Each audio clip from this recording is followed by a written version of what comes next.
I'm teaching bars, okay? We're using 4 uneven rail sets. So the bars are pretty far away from each other so people can do their dismounts and stuff. And I'm teaching recreational gymnastics. But the uneven bars are set up for competitive gymnastics so people can dismount. So it's a pretty big area. I'm using stations. So I'm gonna spot somebody at my bar set and then they're gonna go to another bar set and then they're gonna switch and go through. The problem being is that I'm at one station spotting. The influence I have with the person with me, yeah, I can straighten their shapes, you know, legs, and help them through the skill. And every time that they rotate from another bar to another bar, and there's a lot of distance between me and them, I can't help them when they've got a problem. And that's what gets me thinking about stations, and really, how can I improve stations? So we're gonna talk about the stations format. This is the Gymnastics Experience, episode 3. I'm Raleigh Carter.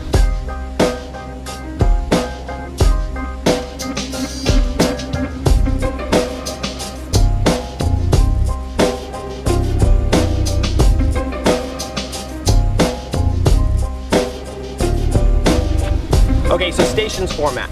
What are stations, right? It's basically just an area that has been designated for a skill or drill. And you have several of these different areas, and the students rotate from one area to the next based off of either time, every 30 seconds they switch, or based off of verbal communication from the coach. They're just like, hey, switch, and then everybody switches. That's stations.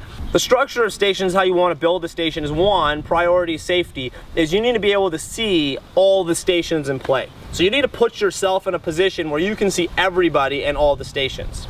The other thing about stations is you want to make sure that the proximity of the stations are close enough that you can influence the students that are in the stations. You don't want to have a station so far away that if the student's doing something wrong, you can't get to them in fast enough to really help them and assist them. Okay, so the station's proximity needs to be close. You don't want to take up this large footprint. Some people love making elaborate stations and they're all big and set up and spread out. And it really takes the students more time to go from one station to the other, and the instructor is spending more time making sure everyone's doing things safely, and it actually decreases the productivity and efficiency of learning in your class management. Also, you need to make sure that you use stations that the students are familiar with. You don't want to come up with 4 different stations that the students have never done, and then you have to re-explain how to do those stations. If you're going to introduce a new station, only introduce 1 at a time so that the students have at least some familiarity within the stations that they're already doing. Okay?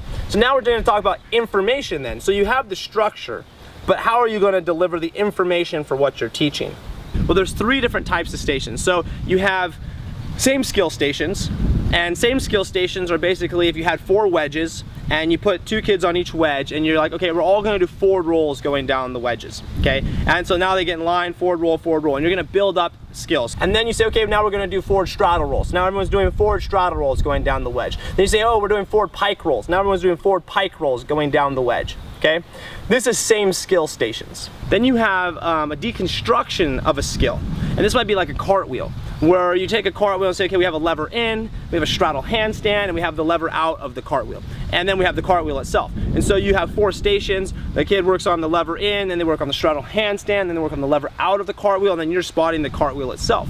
Now, again, if you're deconstructing a skill, the order in which your stations are placed is you want to build that skill to the end so that it spots. You want to start with the first piece at the beginning of the rotation of the stations, and then the second piece, and then the third piece. You don't want to have it jumbled up so it's confused, so that by the time the student gets to you and you're going to spot their cartwheel, they've already done all the pieces in order, so you can have a good conversation and say, okay, show me your lever, show me that straddle handstand, rotate those hips, show me the lever coming out. And so you can spot that process. That's basically deconstructing a skill station.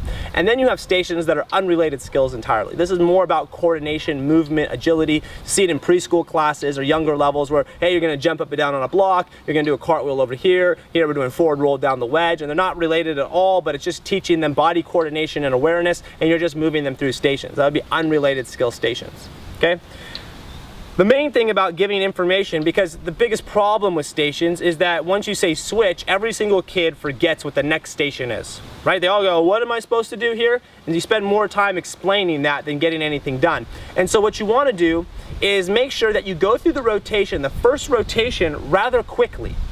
What I have found is that if you move slow, the first rotation, you don't move it fast, you'll spend more time with the person who's working with you first, and you'll spend less time with the person working with you last. But if you move everyone through quickly, so maybe you say, okay, we're gonna do one switch, and everyone gets just a kind of a feel of what the rotation's like, what all the stations are like, then what you can do is now you're not running into the same problem of them going, what am I supposed to do here? They all kind of got familiar with the stations. You can see how the flow works, and then you can spend more time working with somebody that needs help. Maybe somebody's really good and you don't need to spend so much time, and there's somebody else who needs more help. So you can spend more time with that person when they get to you.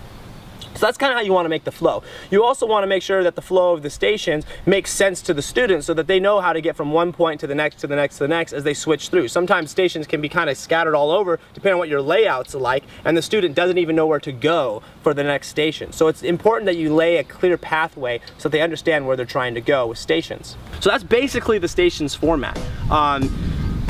It's pretty simple, straightforward, but it really depends on how well you utilize and how effectively you apply the stations format in your class. Let me know how this worked for you. Put in a try some of these ideas out in your gym. Leave a comment below. Also remember, I'm going to talk more about stations in later videos. We'll go more in depth. Don't forget to subscribe. Let's keep the conversation going so we can continue improving our coaching skills.